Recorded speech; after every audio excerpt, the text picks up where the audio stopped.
কয়েকদিনের ব্যবধানে ভয়াবহ ৩ অগ্নিকাণ্ড ঘিরে উদ্বেগ, নাশকতার শঙ্কা। সংশ্লিষ্টদের জবাবদিহি নিশ্চিতের তাগিদ।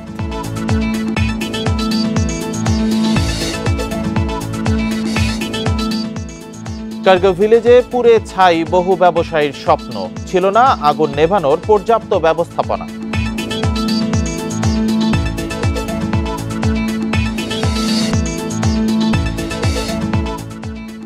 বংশালের একটি বাসা থেকে জগন্নাথ বিশ্ববিদ্যালয়ের ছাত্রদল নেতার মরদেহ উদ্ধার, পরিকল্পিতভাবে হত্যার অভিযোগে বিক্ষোভ।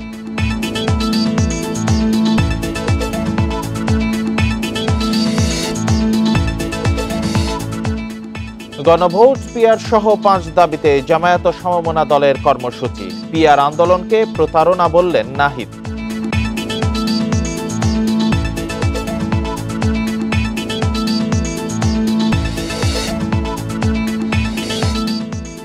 আশুগঞ্জ আখাউড়া মহাসড়কে উপদেষ্টার ভোগান্তির পর নড়ে চড়ে বসেছে প্রশাসন। ট্রাফিক ব্যবস্থাপনা, রাস্তা সংস্কারে উদ্যোগ।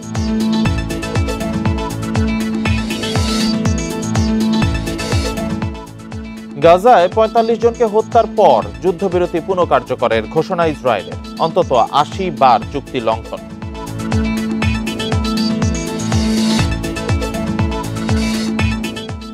লা লিগায় এমবাপের একমাত্র গোলে গেতাফেকে হারালো রিয়াল মাদ্রিদ। বার্সেলোনাকে হটিয়ে শীর্ষে লস ব্লাঙ্কোস।